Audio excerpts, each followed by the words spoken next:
सभी को नमस्कार, स्वागत है आप सभी का हमारे इस YouTube channel the maths world में।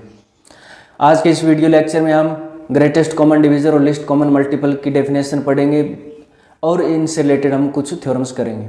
ग्रेटेस्ट कॉमन डिवीज़र और लिस्ट कॉमन मल्टीपल। पहले हम ग्रेटेस्ट कॉमन डिवीज़र देखते हैं भी क्या होता है। Greatest common divisor, greatest common divisor से पहले हम कॉमन डिवीज़र देखते हैं। कॉमन डिवीज़र, कॉमन डिवीज़र क्या होता है? मान लीजिए ए और बी हमारे पास दो इंटीजर है, a and b are two integer. अगर सी ए को डिवाइड करता है, सी बी को भी डिवाइड करता है। If C divides A, C divides B, तो सी क्या होगा?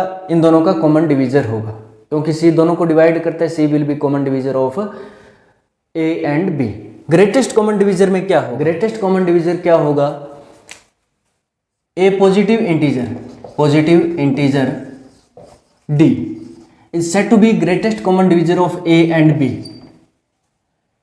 ये पॉजिटिव इंटीजर होना चाहिए डी, ये ए और बी का ग्रेटेस्ट कॉमन डिवीज़र होगा अगर पहली कंडीशन क्या है? डी डिवाइड करेगा ए को और डी डिवाइड करेगा बी, डी दोनों को डिवाइड करेगा। Second, if C is another common divisor, कोई दूसरा कॉमन डिवीज़र आया हमारे पास, C कोई दूसरा D के अलावा कोई दूसरा कॉमन डिवीज़र है, देन D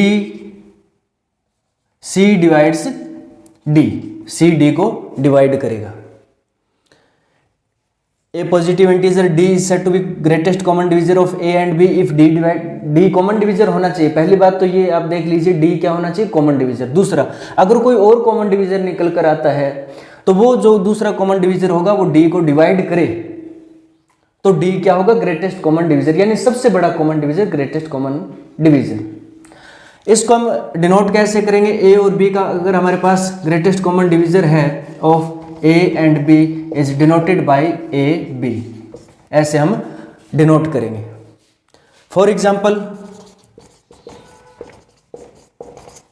मान लीजिए 15 है हमारे पास A और B है 25,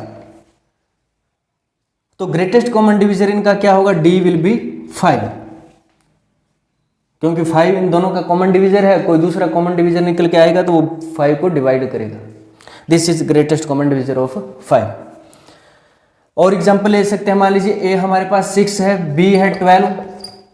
देखिए पहले तो आप देखिए इसमें ग्रेटेस्ट कॉमन डिवीजर क्या क्या हो सकते हैं? 1 है, 2 है, 3, 6, ये कॉमन डिवीजर है। लेकिन इनमें सबसे बड़ा कौन सा है? 6, तो d 6 is greatest common divisor of a and b. अगर ए बी को डिवाइड करता है तो ए और बी का ग्रेटेस्ट कॉमन डिवीजर क्या होगा? ए बी लिखिए आप या बी ए लिखिए, इससे कोई फर्क नहीं पड़ता है।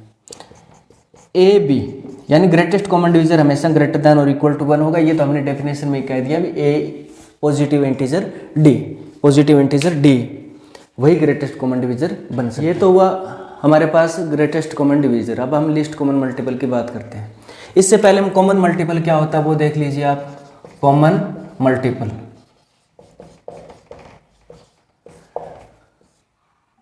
ए और बी हमारे पास दो इंटीजर है, एम कोई तीसरा इंटीजर है। A and b are, a b m मान लीजिए 3 इंटीजर है। अगर ए एम को डिवाइड करता है, बी एम को डिवाइड करता है, तो एम कॉमन मल्टीपल होता है ए और बी का। जैसे मान लीजिए ए है हमारे पास 25, बी है 50,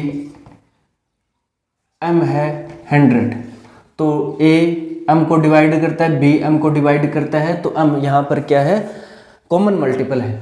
लिस्ट कॉमन मल्टीपल अब हम देखते हैं। लिस्ट कॉमन मल्टीपल क्या होगा? List common multiple,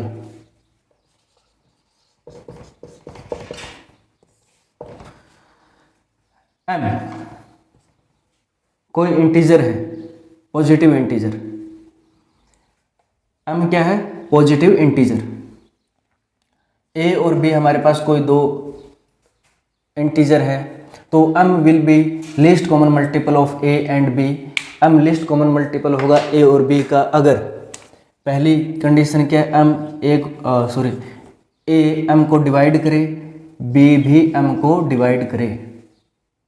common multiple तो होना ही चाहिए। सेकंड, लीस्ट कॉमन मल्टीपल की सेकंड जो डेफिनेशन है, सेकंड जो पार्ट है वो क्या है, मान लो सी कोई ऐसा इंटीजर है भी, सी ए जो है वो सी को डिवाइड करते हैं और बी भी सी को डिवाइड करता है।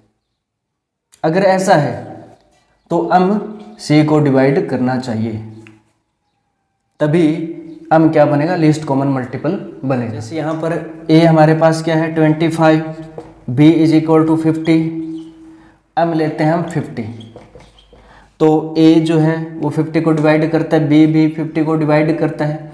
अगर हमारे पास सी ले लेते हैं अपन 100, ए जो है वो सी को डिवाइड करता है, बी भी सी को डिवाइड करता है, लेकिन यहाँ पर देखिए एम भी सी को डिवाइड करता है, इसलिए एम क्या है, लिस्ट कॉमन मल्टीपल है। ए और बी के लिस्ट कॉमन मल्टीपल को हम इस तरीके से लिखते हैं ब्रैकेट में, list common multiple.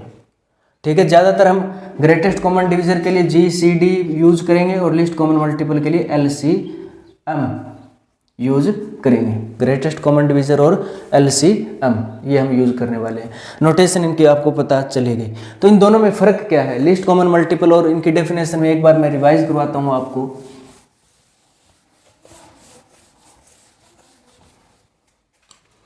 Greatest common divisor और लिस्ट कॉमन मल्टीपल, यहाँ पर D will be equal to, notation ये रहेगी, और इधर M will be equal to ये नोटेशन रहेगी। यहाँ पर क्या होता है, D ए बी को डिवाइड करता है और यहाँ पर A divides M, B divides M। यहाँ पर D ए बी को डिवाइड करते हैं, यहाँ पर ए बी एम को डिवाइड करते हैं। यहाँ पर अगर हमारे पास C कोई दूसरा इंटीजर आ जाता है कि C divides A, C divides B, तो D जो C है वो D को डिवाइड करेगा।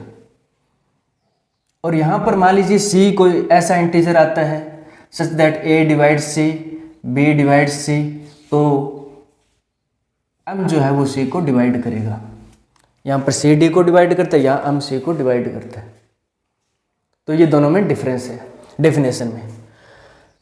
यहाँ पर हमने कहा कि A B का जो ग्रेटेस्ट कॉमन डिवीजर है वो ग्रेटर दैन और इक्वल टू 1 होगा। यहाँ पर भी वही होता है, A B का जो लिस्ट कॉमन मल्टीपल है वो ग्रेटर दैन और इक्वल टू 1 होगा। यहाँ पर भी A B is equal to B A होगा और इधर भी A B B A के इक्वल होगा। अब यहाँ पर अगर A B को डिवाइड करता है तो A B का जो ग्रेटेस्ट कॉमन डिवीजर है वो A के बराबर होगा। अगर यहाँ पर A B को डिवाइड करता है तो A B का लिस्ट कॉमन मल्टीपल B के बराबर होगा। तो ये चीज़ें आपको इनमें ध्यान रखनी है। अभी हम जो ग्रेटेस्ट कॉमन डिवीजर और लिस्ट कॉमन मल्टीपल है इनसे रिलेटेड थ्योरम करते हैं। पहली थ्योरम है ग्रेटेस्ट कॉमन डिवीजर से related, if A is equal to q b plus r, अगर A q b plus r के इक्वल है देन ए बी का ग्रेटेस्ट कॉमन डिवीजर होगा वो बी आर के common divisor greatest common divisor के equal होगा। ये प्रूव कर रहे हैं। ए बी का ग्रेटेस्ट कॉमन डिवीजर किसके इक्वल होगा, बी और आर के ग्रेटेस्ट कॉमन डिवीजर के इक्वल होगा। तो ए बी इसके ग्रेटेस्ट कॉमन डिवीजर को हम मान लेते हैं D1 और बी और आर के ग्रेटेस्ट कॉमन डिवीजर को हम मान लेते हैं D2। इसका मतलब क्या हुआ कि D1 A को डिवाइड करता है और D1 B को भी डिवाइड करता है। अगर ऐसा है भी D1 A को डिवाइड करता है, D1 B को भी डिवाइड करता है, that means D divides A minus q b, A minus q b को भी डिवाइड करेगा। ये थ्योरम हमने पिछले लेक्चर में, शायद पिछले से पिछले लेक्चर में हमने किया था, A माइनस क्यू बी को डिवाइड करेगा। इसका मतलब D1 डिवाइड्स R, यहाँ से A माइनस क्यू बी किसके इक्वल आएगा, R के इक्वल। तो क्या निकल के आया हमारे पास कि D1 डिवाइड्स R, लेकिन D1 B को भी डिवाइड करता है। ये तो यहाँ पर हमने लिखा ही है। इसका मतलब D1 is a common divisor of R and B। ये कॉमन डिवीजर आ गया भाई। अब कॉमन डिवीजर है ये, लेकिन ग्रेटेस्ट कॉमन डिवीजर क्या है, D2 है। तो ग्रेटेस्ट कॉमन डिवीजर की डेफिनेशन से क्या कह सकते हैं आप, D1 divides D2, D1 divides D2। Similarly हम ये लिख प्रूव कर सकते हैं भी D2 divides D1, D2 D1 को डिवाइड करे। अब D1 D2 को डिवाइड करता है, D2 D1 को डिवाइड करता है, इसका मतलब D1 is equal to D2। अब क्योंकि वैसे तो ये होता है भी अगर A B को डिवाइड करता है, B A को डिवाइड करता है, then A is equal to plus minus B, लेकिन यहाँ पर D1 ये ग्रेटेस्ट कॉमन डिवीजर की बात और ये नेगेटिव तो हो नहीं सकते, क्योंकि greatest common divisor always greater than और इक्वल टू 1, इसलिए D1 किसके इक्वल होगा, D2 के इक्वल होगा।